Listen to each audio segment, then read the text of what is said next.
Hi friends, రోజుకు ఒక మంచి మాటలో ఈరోజు ఓషో జీవిత చరిత్ర 7వ రోజు అండి.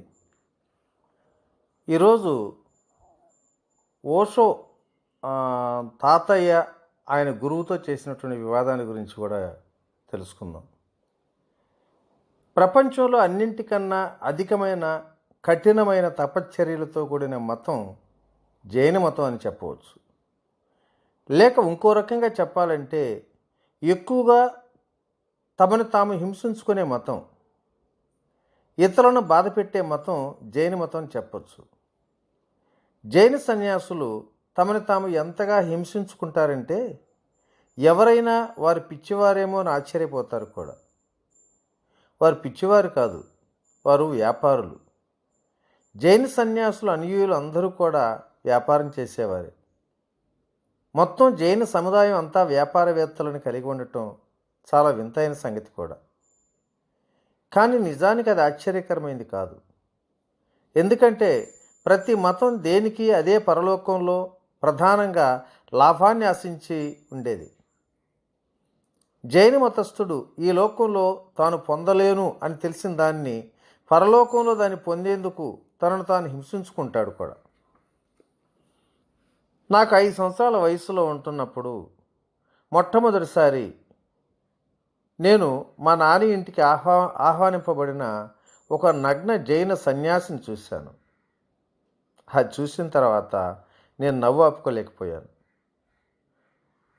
మా తాతయ్య అది చూసి నెమ్మదిగా మౌనంగా ఉండు, నువ్వు ఒక తుంట్రివాడివో నాకు తెలుసు. ఇరుగు పొరుగు వారిని ఇరకాటంలో పెట్టినప్పుడు నిన్ను నేను క్షమించలేను. కానీ మా గురువుగారితో ఒకవేళ నువ్వు అకతాయితనం చేయటానికి ప్రయత్నిస్తే నిన్ను నేను క్షమించను కూడా. ఆయన నాకు గురువుగారు.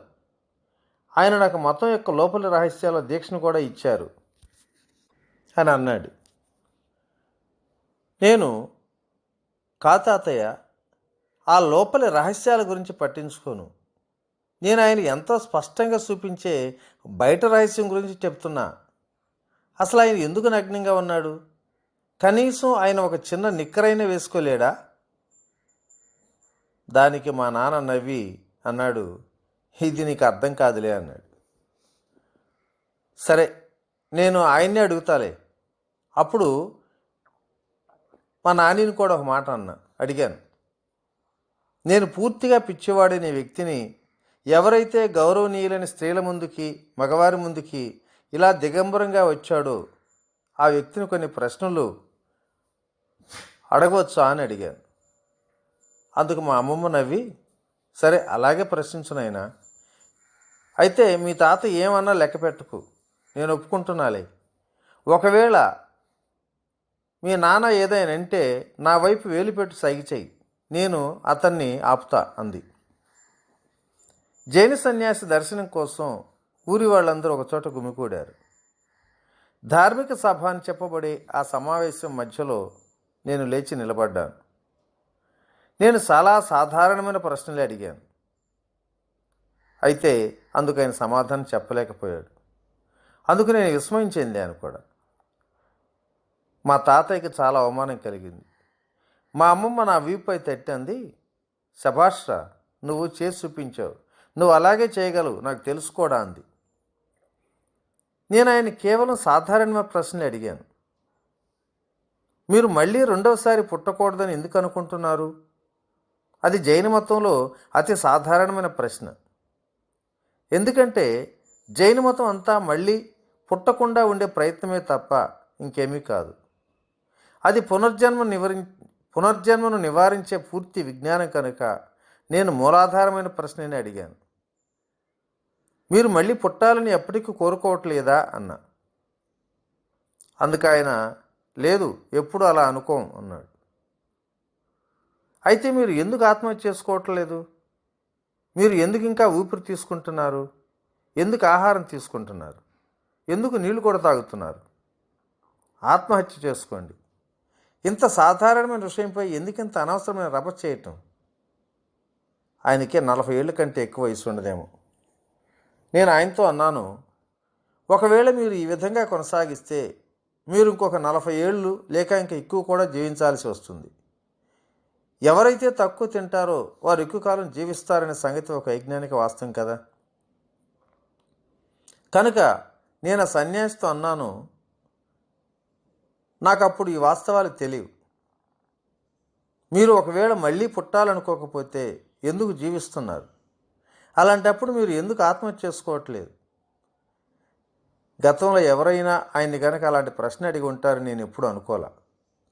సభ్య సమాజంలో ఎవరు అలాంటి నిజమైన ప్రశ్న ఎప్పటికీ అడగరు కూడా. ఎందుకంటే ఆత్మహత్య ప్రశ్న అన్నిటికన్నా వాస్తవమైంది. మార్సిల్ అంటాడు, ఆత్మహత్య ఒక్కటే వాస్తవంగా వేదాంతపరమైన ప్రశ్న. అయితే నాకు అప్పుడు మార్సిల్ గురించి ఏమీ తెలియదు అనుకోండి. బహుశా ఆ సమయంలో మార్సిల్ లేడు కూడా. అప్పటికి అతని పుస్తకం ఇంకా వ్రాయబడలా. ఇదే నేను జైన సన్యాసితో చెప్పింది కూడా. ఏదైతే మీ కోరికని మీరు చెప్పారో అలాగే ఒకవేళ మీరు మళ్ళీ పుట్టాలని కోరుకోకపోతే అలాంటప్పుడు మీరు ఎందుకు జీవిస్తున్నారు? దేనికోసం? ఆత్మహత్య తీరుతున్న గురించి నాకు అంత బాగా తెలియకపోయినా ఆత్మహత్యకు సంబంధించినంత వరకు నేను మీకు సలహా ఇవ్వగలనులే. ఈ పల్లెల్లో ఉన్న కొండపై నుంచి దూకొచ్చు, లేక మీరు నదిలో దూకొచ్చు. నేను ఆ జైన సన్యాసితో ఇంకో మాట కూడా అన్నాను. వర్షాకాలంలో అయితే నాతో పాటు మీరు నదిలోకి దూకొచ్చు. మన ఇద్దరం కొంతసేపు కలిసి ఉండొచ్చు.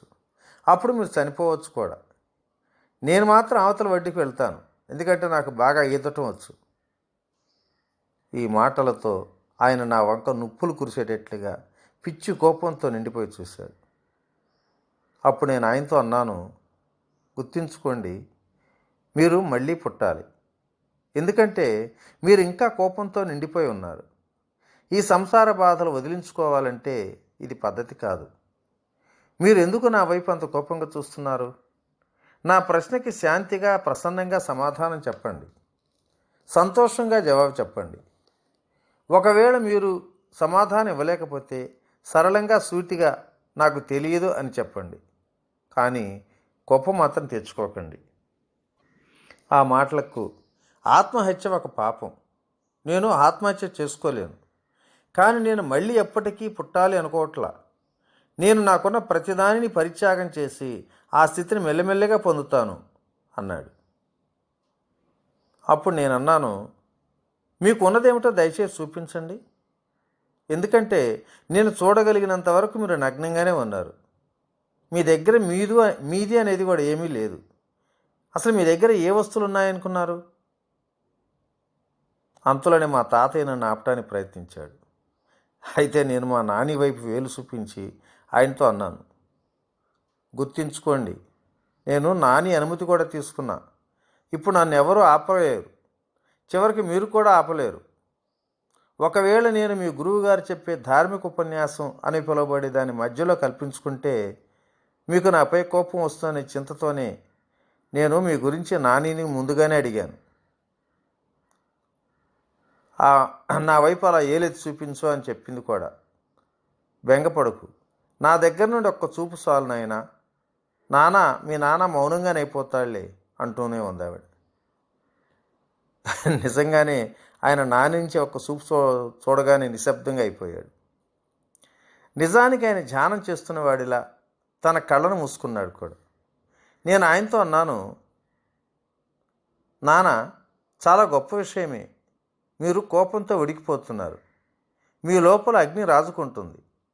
అయినా మీరు మాత్రం ధ్యానం చేస్తున్నారేమో అన్నట్లుగా కళ్ళు మూసుకొని కూర్చున్నారు. నా ప్రశ్నలు మీ గురువుగారి కోపం తెప్పించాయి కాబట్టి ఆయన కోపంగా ఉన్నారు. మీ గురువుగారు సమాధానం చెప్పలేకపోయారు కాబట్టి మీకు కోపంగా ఉంది. కానీ నేను ఒక మాట అంట, ఇక్కడ ఎవరైతే ధార్మిక ఉపన్యాసం చెప్తున్నారో ఆయన ఉట్టి మూర్ఖుడు. వాస్తవానికి ఆ సమయంలో నాకు 4 లేక 5 ఏళ్ళ కంటే ఎక్కువ వయసు కూడా లేదండి. అప్పటి నుంచి అదే నా భాషగా ఉండిపోయింది. ఎక్కడైనా ఎవరైనా సరే మూర్ఖుని తక్షణమే గుర్తుపట్టేస్తాను. నా ఎక్స్రే కళ్ళ నుండి ఎవరు తప్పించుకోలేరు కూడా. నేను వెంటనే ఎలాంటి మందబుద్ధినైనా ఇంకెవరినైనా సరే చూడగలను. నా జీవితం దాని కార్యక్రమ ప్రణాళికను అర్థం చేసుకోవటం కోసం ముఖ్యమైన ఒక సంఘటన గురించి నేను మాట్లాడుతున్నాను. అది ఇంకా నాలో సజీవంగానే ఉంది. ఆ రోజు నా జీవితాన్ని ఒక తిరుగుబాటుదారునిగా ప్రారంభించాను. అలాగే నా చివరి శ్వాస వరకు ఇలాగే ఓ తిరుగుబాటుదారునిగానే జీవించడం కొనసాగిస్తాను. లేక ఆఖరి శ్వాస తర్వాత అయినా సరే ఎవరికి తెలుసు. మరి ఆ విషయం ఏదో రేపటి రోజుని చెప్పడానికి ప్రయత్నిస్తాను. ఓకే మాస్టర్స్, మరి ఈరోజు ఈ మంచి మాటను ఇంతటితో ముగించుకుందాం. రేపటి రోజుని మరికొన్ని విశేషాలతో కలుసుకుందాం. Thank you. ఇట్లు మీ రామిరెడ్డి మానసరోవరం.